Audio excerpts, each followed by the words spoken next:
শীর্ণ দেহ, বয়সের কারণে গায়ের চামড়ায় ভাঁজ পড়েছে, কিন্তু অবলীলায় গাছ বেয়ে উপরে উঠে যাচ্ছেন এক বৃদ্ধা।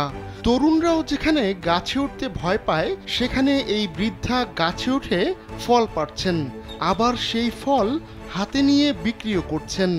৮৮ বছর বয়সী এই বৃদ্ধার এমন কাণ্ড কারখানায় আলোচনার জন্ম দিয়েছেন তিনি। বয়স অনেক, তবুও চোখে মুখে একটুও ভীতি নেই।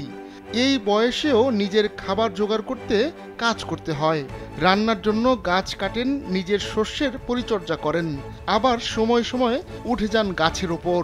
অকুত ভয় এই বৃদ্ধা নারীর নাম ডোনা মেনচিতা। কামন ব্রো, এসব অনেক কিছু আসবে আর যাবে, এক্সপার্ট কিন্তু থেকেই যাবে।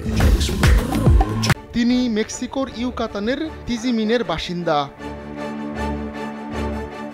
ডোনার মুখে সবসময় হাসি লেগেই থাকে। গাছ থেকে পেরে আনা নিজের ফল ঝুড়ির মধ্যে নিয়ে ঘুরে বেড়ান ডোনা। সেই তাজা ফলমূল তিনি রাস্তায় ঘুরে ঘুরে বিক্রি করেন। এই বৃদ্ধা বলছিলেন, আমি নিজের পায়ে ভর করেই গাছে উঠি, এভাবে গাছ থেকে ফল পেরে আনি, সেই ফল ঘুরে ঘুরে আমি নিজেই বিক্রি করি। বাঁশের তৈরি কুঁড়ে ঘরে থাকেন ডোনা। বাইরের কাজ ছাড়াও ঘরের কাজ তিনি নিজেই করেন।